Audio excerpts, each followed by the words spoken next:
이스라엘 백성들이 애굽을 탈출하여서 광야 40년을 방황하게 됐습니다.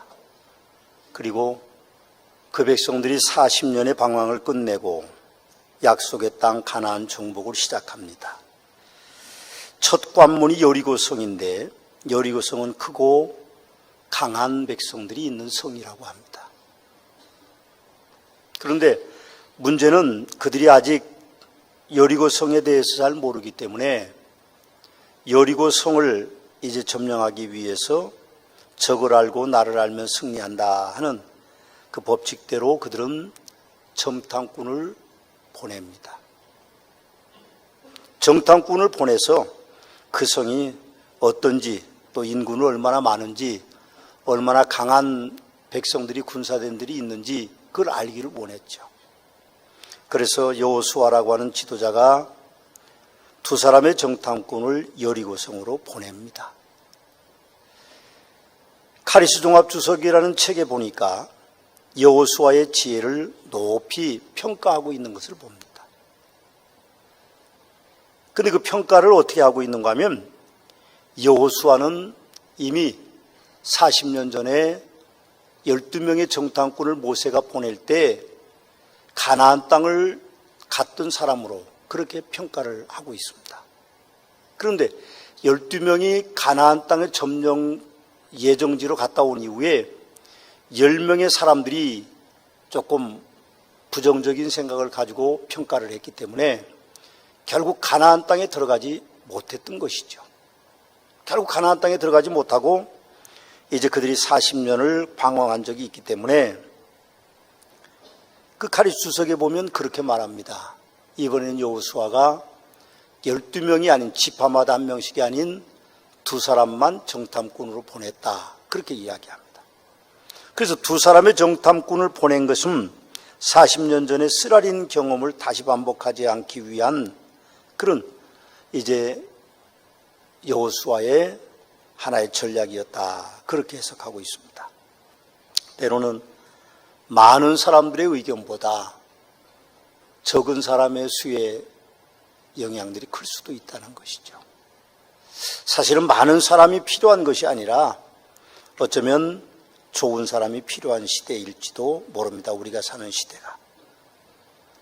두 정탐꾼이 파견됐는데 그들의 행적이 발각됐습니다. 사실 여리고성이 당대에 크다고 해도 고대에는 인구가 많지 않았기 때문에 그렇게 크지 않다고 합니다. 그래서 여리고에 제가 직접 가서 보니까 여리고성이 크고 강대한 성이라고 성경은 되어 있는데 고대의 여리고성의 강대하고 큰 성은 우리가 생각하는 부산에 있는 성이나 수원성 같이 돌로 쌓고 막 거창한 좋은 누각을 세우고 그런 성이 아니라 흙으로 쌓은 성입니다. 흙으로 쌓아서 놓은 성이기 때문에 인구가 그 안에 얼마나 있을까 생각해 보면 사실은 적습니다. 그러니 당연히 새로운 사람들이 그 성에 들어가면 발각이 되게 돼 있죠. 그래서 왕 앞에 어떤 사람들이 가서 이스라엘 사람들의 정탐꾼이 우리에게 왔나 봅니다. 그렇게 이야기를 하고 소문의 소문을 들어보니까 왕이 라합의 집에 들어갔다 그런 소문을 이제 듣습니다. 근데 라합이 성경에 보면 기생 라합이라고 되어 있습니다. 근데 그 기생 라합에 대한 해석을 오늘 카리스 종합주석이 이렇게 이야기합니다. 제가 읽어보겠습니다. 기생에 대한 일반적인 인식은 성적으로 부정한 여인을 나타낸다. 하지만 라합의 경우는 단순히 그러한 직업만을 뜻하는 것으로 보이지 않는다. 중요한 임무를 띠고 잠입한 이스라엘 정탐꾼들이 사람들이 많이 오가는 기생의 집으로 숨어들 이유가 없기 때문이다. 라합은 성벽에 있는 여행객을 위한 숙박업소의 주인으로 보인다. 라합은 성벽에 있는 여행객들을 맞이해야 되기 때문에 얼굴에 베일을 벗었다. 그렇게 이야기하죠. 그래서 사람들은 당대 여성들이 얼굴을 가리는 베일을 벗는 것은 수치스러운 일이라고 생각했기 때문에 얼굴을 내놓는 사람들이 주로 그런 직업을 가지고 있는 사람들이라서 아마 라합을 그렇게 불렀던 것 같다. 그렇게 해석하고 있습니다. 정탐꾼들의 행적이 여리고 사람들에게 발각되어 여리고 왕에게 보고됐으니까 당연히 왕은 군사를 파견해서 라합의 집을 찾았죠. 그래서 라합의 집에 와서 정탐꾼을 내놔라, 그렇게 이야기했습니다. 그런데 이 라합은 이미 정탐꾼들을 이제 옥상으로 발 뒤에다 감추어 놨던 것이죠. 그러면서 라합은 그렇게 말합니다. 정탐꾼들이 오긴 왔었는데 저쪽으로 갔다. 그러니 군사들이 다 그리로 갔습니다. 라합은 옥상에 올라가서 정탐꾼들과 약조를 맺습니다. 당신들이 이 땅을 정복하거든 나와 내 아버지의 집을 살려달라, 그렇게 약속하라고 말합니다. 정탐꾼들이 지금 위기를 당하고 있으니까 약속을 안 할 리가 없죠. 그러면서 라합은 그때 믿음을 고백합니다. 우리가 듣자 곧 마음이 녹았고 너희로 말미암아 사람이 정신을 잃었나니 너희의 하나님 여호와는 위로는 하늘에서도 아래로서는 땅에서도 하나님이시니라. 그러므로 이제 내가 청하노니 너희가 나를 선대하여 이제 징표를 내라, 그렇게 말합니다. 당연히 정탐꾼들은 자기를 살려준 일에 보답하기 위해서 네가 우리의 일을 누설하지 않으면, 그러니까 우리를 고발하지 않으면 너희의 목숨을 살려주겠다, 이건 여호와의 이름으로 약속하는 것이다, 그렇게 이제 약속을 합니다. 그리고 그 약조로 증표로 만일 우리가 쳐들어올 때에 당신 집에 붉은 철의 줄을 매달아라. 그럼 그 집에 있는 사람을 모두 살려줄 것이다, 그렇게 약속을 합니다. 이스라엘 백성들은 하나님의 명하심을 따라 여리고 정복작전에 나섭니다. 근데 창칼을 들고 당대는 총이 없으니까 그렇게 몽치를 들고 하는 것이 아니라 그냥 하나님의 명령에 따라서 그 큰 성 여리고를 이스라엘 백성들이 하루에 한 바퀴씩 돕니다. 제사장이 앞에 나팔을 불고 여호와의 법궤가 뒤따라가고 백성들은 뒤를 그냥 하루에 한 바퀴씩 도는 겁니다. 성 안에 있는 여리고 사람들이 어떤 생각을 했을까? 저는 그런 상상을 한번 해봤습니다. 도대체 전쟁을 일으킨다는 사람들이 평화롭게 나팔을 불고 이상한 왁구 같은 거를 메고 이상한 옷을 입은 사람들이 앞에 가고 백성들이 쭉 따라서 하루에 한 번 돌고는 또 자기들 들판으로 가서 잠을 자고, 이튿날 또 와서 한 바퀴 돌고 또 들판에 가서 잠을 자고, 3일 되는 날 또 한 바퀴 돌고 들판에 가서 잠을 자고, 6일 동안 그렇게 하는 거예요. 그러니까 성 안에 있는 여리고 사람들이 얼마나 불안했겠어요. 쟤네들은 핵폭탄 같은 걸 가지고 있나, 전쟁 연습도 안 하고. 그래서 마지막 7일째 되는 날 여호와의 명령에 의해서 그 백성들이 7바퀴 성을 돌고 양각 나팔을 불고 소리를 치니까 여리고의 그 큰 성이 일시에 무너져서 여리고 성에 살아있는 모든 사람들, 짐승들을 다 죽이는 일들이 일어나게 되죠. 그리고 그 여호수아는 백성들에게 명령합니다. 만약에 어떤 집에 들어가서 붉은 줄이 내리워져 있으면 그 집 사람들은 죽이지 말라, 그렇게 명령을 내리죠. 왜 그 여인이 그렇게 위대한 이스라엘의 족보에 기록됐고 왜 그 여인이 오늘 히브리서에 믿음의 여인이라고 기록되어 있을까요? 단 한 가지 이유를 댄다고 하면 그분의 남편이 살몬이라는 사람이었고, 살몬은 아브라함의 후손이고, 그리고 그를 통해서 다윗이 나왔고, 그를 통해서 예수 그리스도께서 이 땅에 오셨다는 것을 설명하고 있는 것입니다. 이스라엘 사람들은 혈통을 귀하게 여깁니다. 족보를 귀하게 여기죠. 아마 족보에 민감한 이스라엘 백성들이 단순히 그 여인이 남편이 살몬이었기 때문에 그 여자를 믿음의 사람이라고 예수 그리스도의 족보에 넣었다고 저는 그렇게 생각하지 않습니다. 라합은 오늘 본문 말씀에 보니까 매우 현명한 여인이었습니다. 라합은 이스라엘 사람이 아니기 때문에 하나님께 대한 믿음을 가지고 있지는 않았을 거라고 저는 생각합니다. 그런 중에 자기 집에 묵어가는 여행객들을 통해서 이스라엘 백성들이 홍해를 맨 땅처럼 건넜고, 물이 없는 곳에는 기적적으로 물을 만들고, 그리고 가나안 족속들을 물리치기 위해서 지금 오고 있고, 옥이라고 하는 대왕도 물리친 그런 역사들을 그는 들었던 것이죠. 그래서 그는 하나님이 위대하시다는 결론을 스스로 내린 것 같습니다. 세상 사람들의 소리는 매우 많습니다. 그 많은 소리를 들을 수밖에 없는 우리는요, 그 소리가 올바른 것인지 거짓인지를 분별하는 현명함을 가지고 살아야 되는 시대에 살고 있습니다. 라합이 그렇게 고백합니다. 우리가 듣자 곧 마음이 녹았고 너희로 말미암아 사람이 정신을 잃었나니 너희의 하나님 여호와는 위로는 하늘에서도 아래로는 땅에서도 하나님이시라. 그렇게 여호수아 2장에 그가 독백하고 있는 것을 봅니다. 그는 하나님이 위대한 신이라는 사실을 알고 있었던 것 같습니다. 믿음까지는 아니었던 것 같습니다.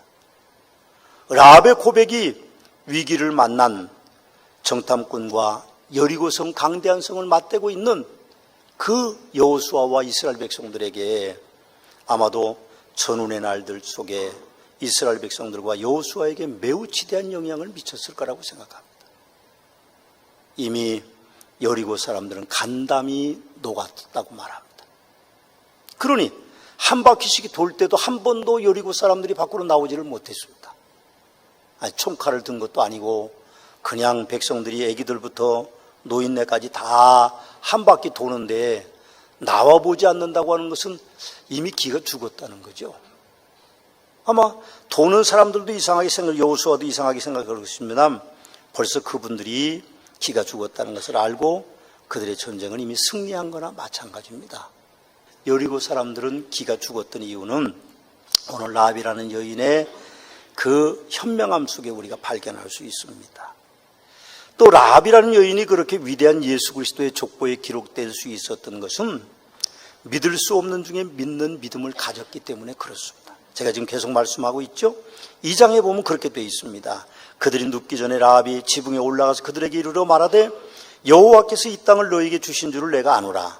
우리가 너희를 심히 두려워하고 이 땅 주민들이 다 너희 앞에 간담이 녹았나니 이는 너희가 애굽에서 나올 때 여호와께서 너희 앞에서 홍해물을 마시게 하신 일과 너희가 전저편에 있는 아모리 사람들의 두 왕 시온과 옥에게 행한 일, 그들을 전멸시킨 일을 우리가 들었습니다. 우리가 듣자 마음이 녹았고 너희로 말미암아 사람이 정신을 잃었나니 너희 하나님 여호와는 위로는 하늘에서도 아래로는 땅에서도 하나님이시라 하고 하는 믿음을 고백하고 있음을 우리는 봅니다. 너희 하나님 여호와는 위로 하나님이시고 땅으로도 하나님이시라고 하는 그 고백은 제가 생각해 정탐꾼의 전도 때문은 아닌 거라고 생각합니다. 정탐꾼이 만일 잠깐 머무는 동안에 전도했을까요? 순간 저는 그런 생각을 했습니다. 목사의 뇌리 속에는 전도가 늘 박혀 있기 때문에 아마 정탐꾼들이 그런 이야기를 전해주지 않았을까 그런 생각을 하지만 그건 아닌 것 같습니다. 제가 생각하기는 라합이 여행자들을 통해서 얻는 믿음이기도 하지만 그러나 종교교육자 칼빈의 주장대로라고 하면 하나님은 믿는 자를 무조건 선택하시는 분이십니다. 하나님은 믿는 자를 무조건 선택하세요. 그래서 하나님께 이미 그 여인이 믿기로 선택된 여인이 아닐까 저는 그런 생각을 합니다. 또한 라합은 약속을 지키는 여인이었습니다. 정탐꾼에게 한 약속을 믿었다는 것이 여리고 침공 때 나타났죠. 여호수아 2장 12절의 말씀을 보니까 내가 너를 선대하였으니까 너도 우리를 구원할 증표를 내라고 그 여인이 이제 정탐꾼에게 그렇게 말합니다. 그러면 단서를 다는데 나와 내 부모와 내 남녀 형제와 그들에게 속한 모든 사람들 목숨을 좀 건져줘라. 그렇게 말합니다. 정탐꾼은 그렇게 약속합니다. 우리가 무사히 탈출할 수 있도록 네가 누설하지 않으면 내가 너와 너의 가족에게 생명을 살려준 약속을 하겠다. 근데 여자분들은 조금 그 악착 같은 게 있잖아요. 그 증표를 내라. 그렇게 이야기합니다. 그랬더니 그 정탐꾼들이 뭐라고 말하는가 하면 붉은 줄을 창밖에 매달아라. 그럼 우리가 쳐들어왔을 때에 당신의 집은 해하지 않겠다. 그렇게 말하죠. 근데 그 여인이요. 여호수아 2장 21절에 보니까 그 즉시 창문 밖에다 붉은 줄을 내다른 겁니다. 아니 지금 쳐들어오는 것도 아니잖아요. 이제 겨우 가서 그들이 뭐 전쟁을 준비하고 그리고 쳐들어오는 날이 내일일지 모레일지는 모르는데요. 그 여인은요 은혜롭게도 그 정탐꾼이 떠나자마자 붉은 천으로 그렇게 창문 밖에 내립니다. 저는 그런 생각이 들었습니다. 그 여인이 붉은 줄을 내리는 것은 마치 예수 그리스도의 보혈의 공로를 의지하는 것 같은 영적인 느낌을 받았습니다. 학자들도 물론 그렇게 이야기하는 분들도 많이 계시겠죠. 붉은 줄은 예수 그리스도의 보혈의 공로를 의미하는 것입니다. 그 여인은 그걸 믿은 거죠. 여러분, 우리가 예수 그리스도를 구세주로 믿을 때 논리적으로 따지지 않았습니다. 예수님이 진짜 사람이었냐? 역사에 있냐? 예수님이 진짜 십자가를 지셨냐? 예수님을 믿는 사람들은 진짜 구원을 받았냐? 그런 걸 우리는 전혀 따지지 않고 예수 그리스도를 구세주로 믿는 순간 주님은 나의 주님이시라고, 하나님의 아들이라고, 나를 구원할 메시아라고 우리가 고백했던 것과 똑같은 믿음이 그 여인에게 있었던 것.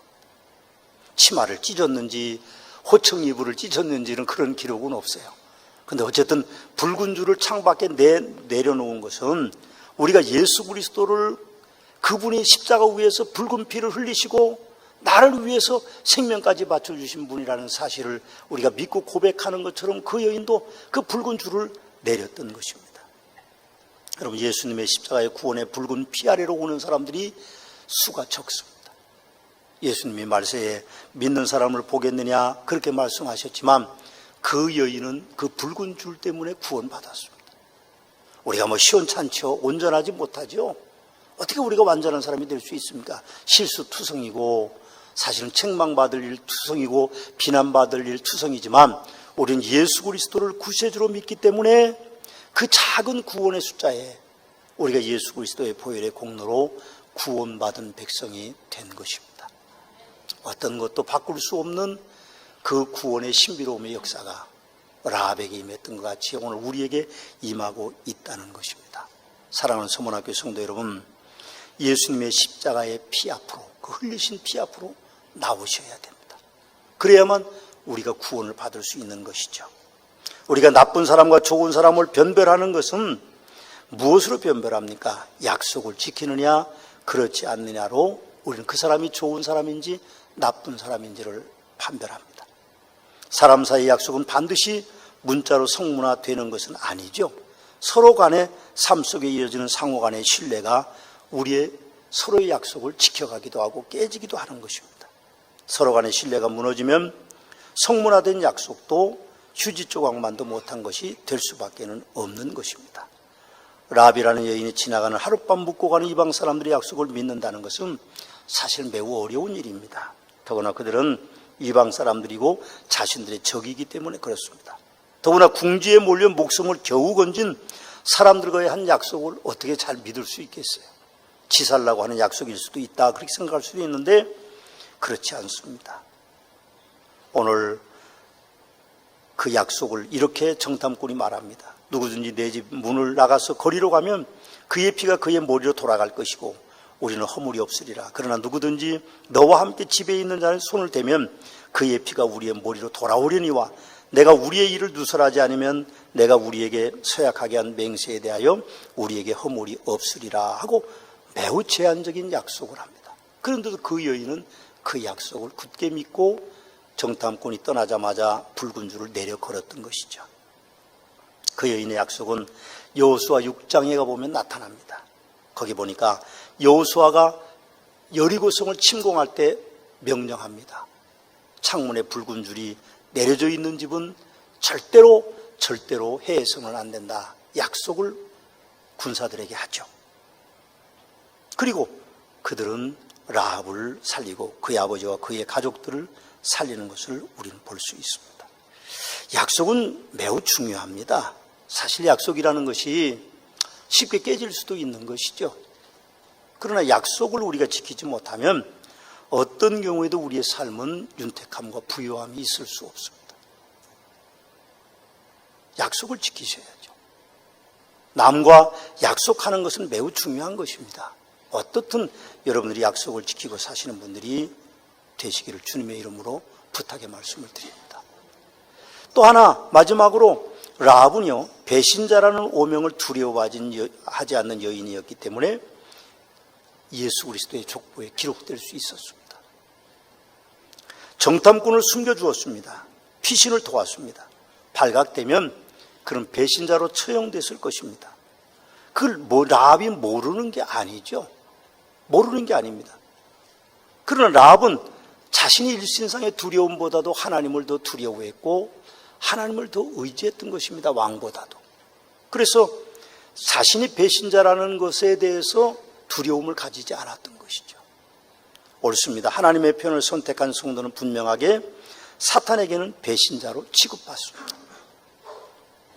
성도가 되면 때로는 사람들에게도 배신자 취급을 당하기도 하죠. 죄된 자리에 있는 것이 당연히 불편해지다 보니까 세상 친구들과 거리가 멀어지고 소원해질 수도 있습니다. 그래서 세상 사람들은 믿는 사람들을 배신자로 여길 수도 있죠. 라합처럼 창문에 붉은 줄을 매야 됩니다. 다른 사람들 창문에는 붉은 줄이 하나도 매여져 있지 않았습니다. 눈에 거슬리는 존재이죠. 그런데도 그런 누가복음 6장 20절 말씀에 가서 보면 주님이 그렇게 말씀하셨습니다. 모든 사람에게 너희를 칭찬받으면 화가 있도다. 그들의 조상들이 거짓 선자들에게 이와 같이 하였느니라. 그렇게 말씀했습니다. 우리는 배신자라는 말을 그리스도 때문에도 들을 수 있는 성도들이 돼야만 됩니다. 좋은 교회를 넘어 위대한 교회로 가고자 하는 서문학교 성도님들은 사람의 눈에 보기에 좋게 하지 마십시오.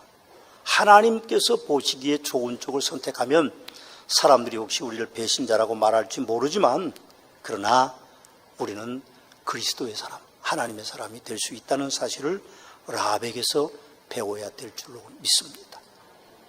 저는 마지막 오늘 본문을 다시 한번 읽어보겠습니다. 믿음으로 기생인 라합은 정탐꾼을 평안히 영접하였으므로 순종하지 아니한 자와 함께 멸망하지 아니하였도다 하고 히브리서 기자는 우리에게 그렇게 말씀하고 있습니다. 요한복음 5장 24절을 묵상해 봅니다. 내가 진실로 너희에게 이르노니 내 말을 듣고 또 나 보내신 이를 믿는 자는 영생을 얻었고 심판에 이르지 않았느니 사망에서 생명으로 옮겼느니라. 아멘.